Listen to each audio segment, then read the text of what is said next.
So to summarize what happened over the last couple of days, we're fortunate to have James Close, he's the Director for Climate Change at the World Bank, joining us for this session. So James, thank you very much for being with us.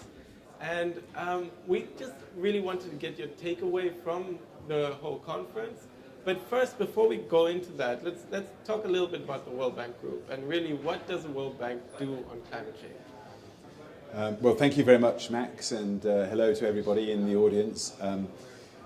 I think the World Bank has made it very clear that you can't deal with extreme poverty without dealing with climate change. And a year ago, we published our Climate Change Action Plan, and that had a whole series of measures that we as an institution were committing to enable us to scale up our commitment to climate change.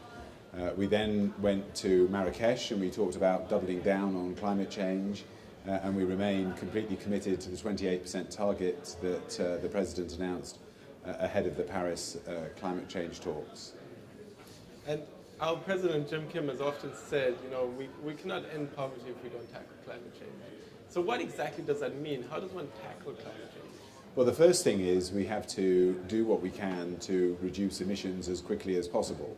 So that's a whole series of actions around mitigation, ranging from energy efficiency to accelerating the rollout of renewables to reducing deforestation. We're also looking at low carbon transport solutions and sustainable mobility, as well as energy access for all. And at the same time, we have to think about the impact of climate change that's already happening for many of the poorest and most vulnerable in our client countries. And they're really exposed to increases in temperature, to major water shortages, to greater risks of climate disasters. And we're looking to support those countries by helping them build resilience into their environments, into their economies, and into their response to climate change, and helping them to adapt as much as they can to the challenges that are going to face them today and in the future.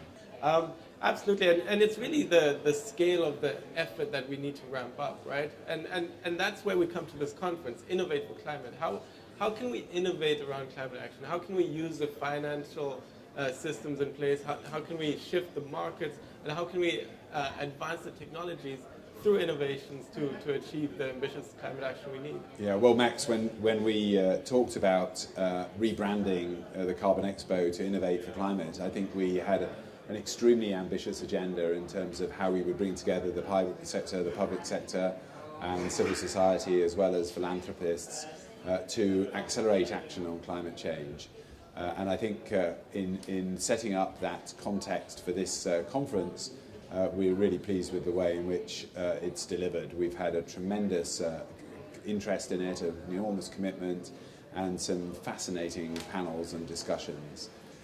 So I'd say the innovation piece sort of falls into three areas. We've got the, if you like, transformational innovation around things like blockchain. I mean, how that is going to fundamentally change the world in which we live, and how can we harness that for a low carbon future. I think at the next level down, we've got innovation around new technology solutions. We've talked about some of those for renewables.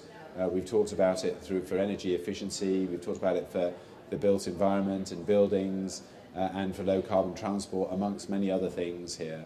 And it's really fascinating to see the pace of innovation.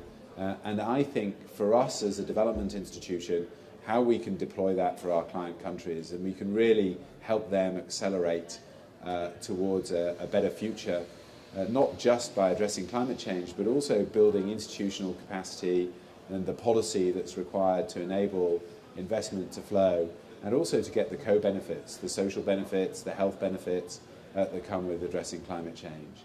And then the third part of the innovation puzzle, I would say, has been finance. We're looking to scale up and accelerate access to finance for climate action.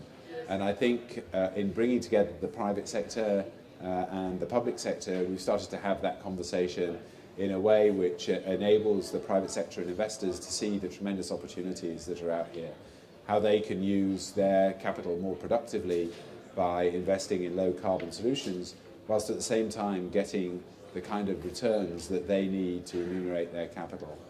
So those three areas of innovation, I think, have been a tremendous part of the conversation. And I think we can really go out from here and build on it.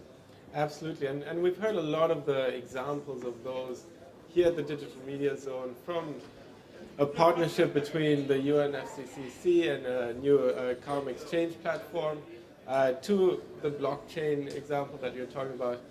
And it's really been inspiring and interesting to hear those conversations, but also to see how they're actually being implemented. And it's the final question is really looking ahead. How are we going to really scale up, the climate finance and technology that we need to achieve the climate targets? Well, Max, you know as well as I do that the urgency of addressing this is enormous. We really do have to move as quickly as we possibly can.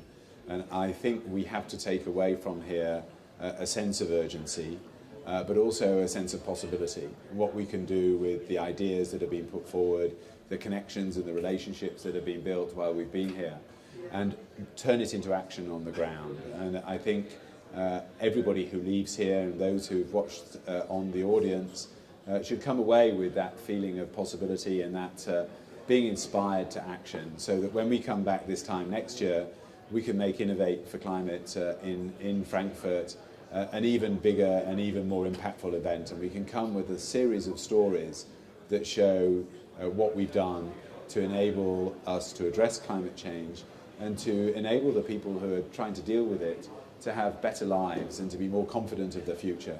Absolutely, and in many ways these climate actions are actually already in place. So we've seen the progress in renewable energy and energy efficiency and sustainable mobility and the growth of low carbon resilient cities, the activities to prevent deforestation and promote climate smart agriculture.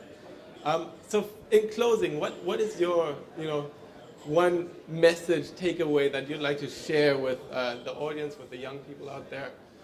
Well, I think it's as simple as the title. Go out there and innovate for climate, and bring all of your energy, all of your commitment, all of your resources, come with a sense of possibility and hopefulness, and let's address this together and figure out ways of making a better future for all of us. Excellent. Thank you so very much. Thank you very much, Matt. Appreciate it. Thank you very much. That was great.